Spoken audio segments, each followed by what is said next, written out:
Bismillahirrahmanirrahim. Assalamualaikum warahmatullahi wabarakatuh.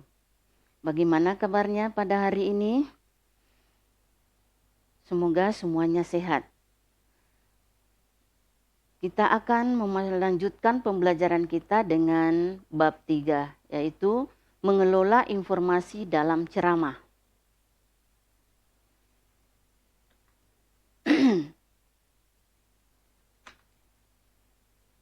Kompetensi dasarnya yaitu 324 yang berisi menganalisis isi, struktur, dan kebahasaan dalam ceramah berkaitan dengan bidang pekerjaan. Kemudian kompetensi dasar 424 mengonstruksi ceramah berkaitan bidang pekerjaan dengan memperhatikan aspek kebahasaan dan menggunakan struktur yang tepat. Dari kompetensi dasar di atas, kita dapat menentukan tujuan pembelajaran yang akan kita capai, di mana tujuan yang pertama adalah peserta didik dapat mengidentifikasi informasi berupa permasalahan aktual dalam teks ceramah. Dan tujuan kedua, peserta didik dapat menganalisis isi, struktur, dan kebahasaan dalam teks ceramah. Dan tujuan ketiga, peserta didik dapat mengonstruksi ceramah tentang permasalahan aktual dengan memperhatikan kebahasaan dan struktur yang tepat. Demikian tujuan yang akan kita capai pada pembelajaran ini. Mari kita lanjutkan dengan pengertian ceramah. Ceramah adalah merupakan pembicaraan di depan umum yang berisi penyampaian suatu informasi, pengetahuan, dan sebagainya oleh orang-orang yang menguasai di bidangnya dan yang mendengarkan biasanya melibatkan banyak orang. Ya. Selain ceramah, ada juga bentuk penyampaian kepada umum berupa pidato. Pidato adalah pembicaraan di depan umum yang cenderung bersifat persuasif, yakni berisi ajakan atau dorongan kepada halayak untuk berbuat sesuatu. Selain itu, ada juga yang namanya khutbah. Khutbah adalah pembicaraan di depan umum yang berisi penyampaian pengetahuan keagamaan atau praktik beribadah dan ajakan-ajakan untuk berbuat keimanan. Ya, demikian bentuk-bentuk penyampaian informasi kepada umum.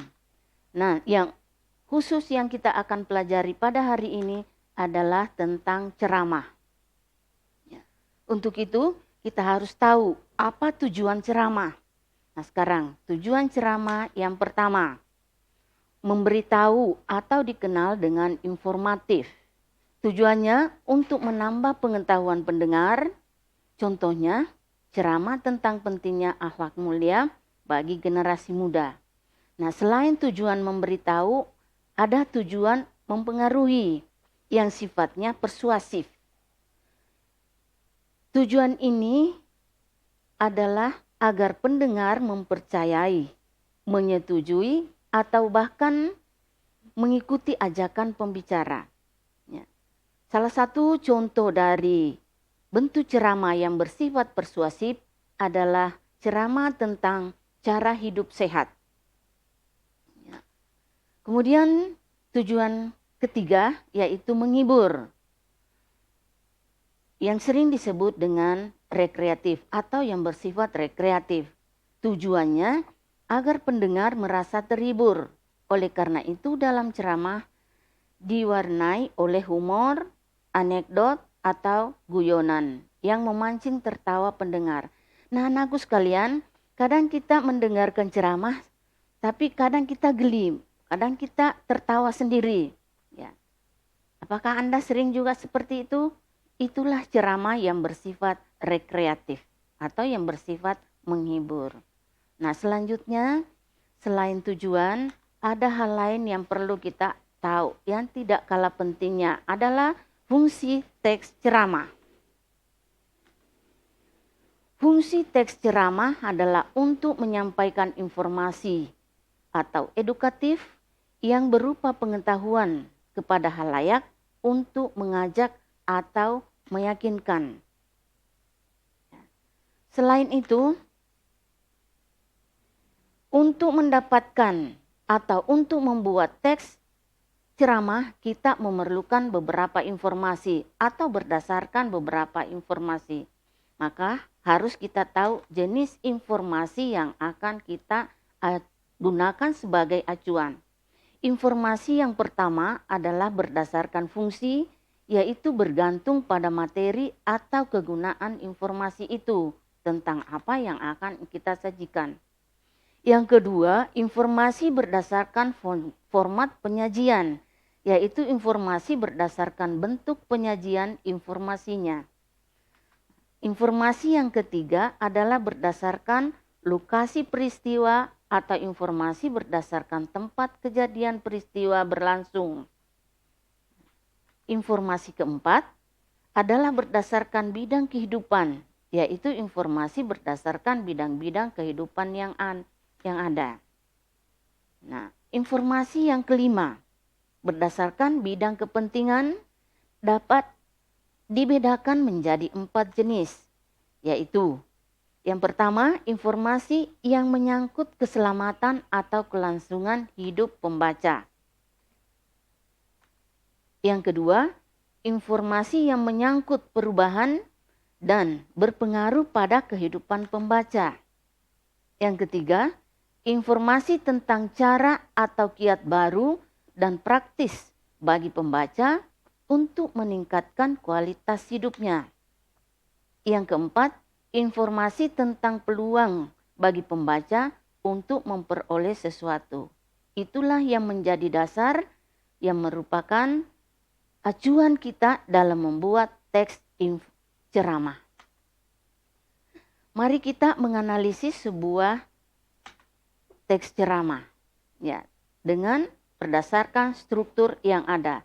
Sebelumnya kita pelajari dulu strukturnya. Kita lihat dulu struktur teks ceramah. Pada struktur teks ceramah itu terdapat 3. Yang pertama adalah pendahuluan yang sering disebut dengan tesis. Pada bagian ini berisi pengenalan isu, permasalahan atau pandangan umum. Penulis atau pembicara terhadap topik yang akan dibahas, dan bagian ini sama dengan teks eksposisi, di mana pada teks eksposisi disebut dengan isu. Struktur yang kedua adalah isi atau disebut dengan rangkaian argumen, yaitu berupa rangkaian pendapat pembicara yang berkaitan dengan pendahuluan atau tesis. Pada bagian ini dikemukakan pula sejumlah fakta yang memperkuat pendapat pembicara. Dan bagian yang terakhir atau penutup sering juga disebut dengan penegasan kembali atau penegasan ulang, yakni berupa penegasan kembali dari pernyataan-pernyataan sebelumnya yang terdapat dalam pendahuluan maupun isi. Hal ini bisa ditandai dengan kata-kata berupa saran yang disertai dengan alasan.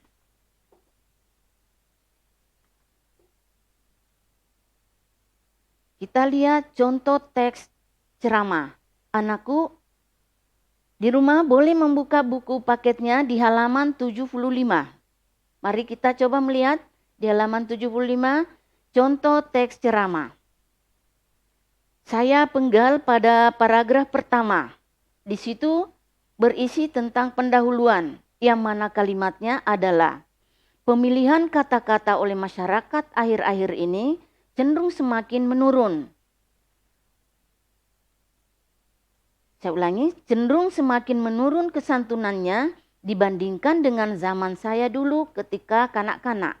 Hal tersebut tampak pada ungkapan-ungkapan pada banyak kalangan dalam menyatakan pendapat dan perasaannya.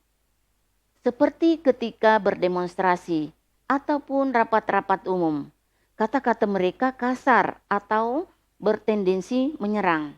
Tentu saja hal ini sangat menggores hati yang menerimanya.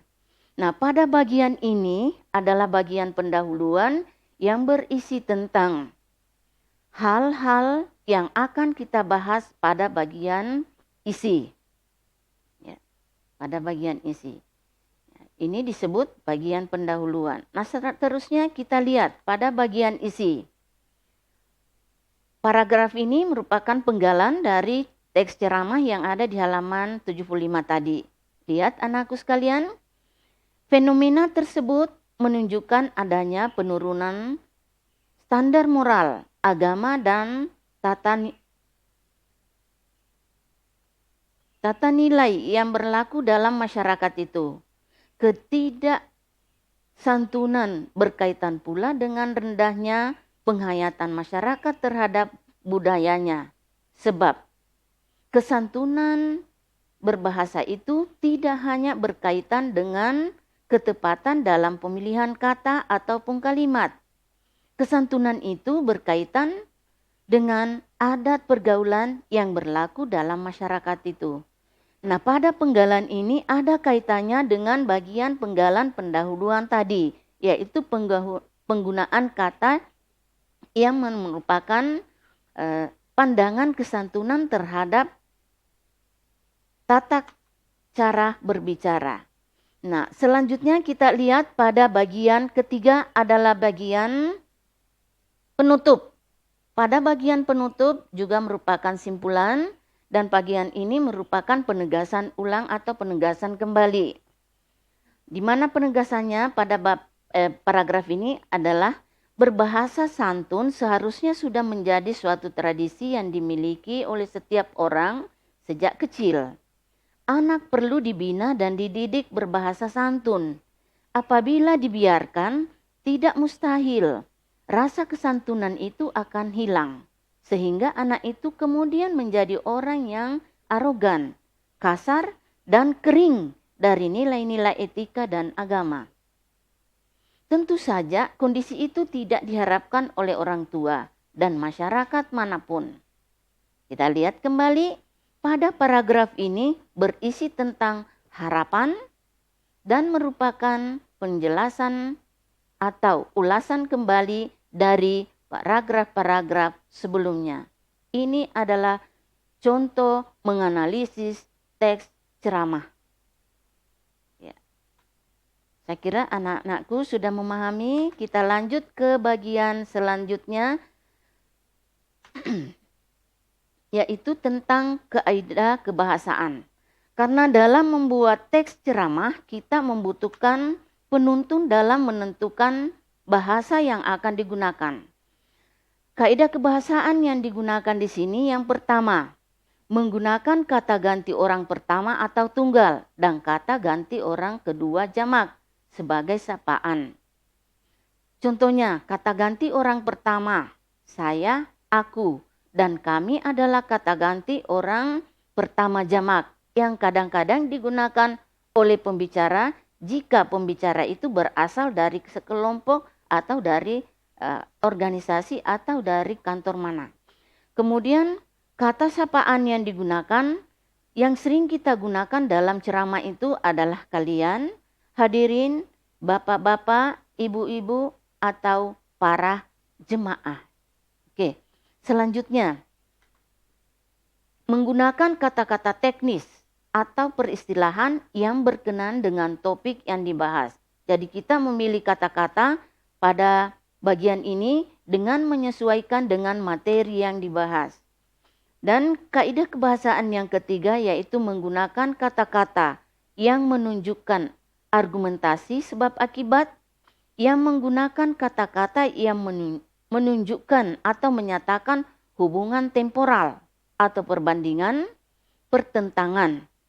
Contoh kata seperti sebelum atau kemudian, pada akhirnya, sebaliknya, berbeda halnya, namun.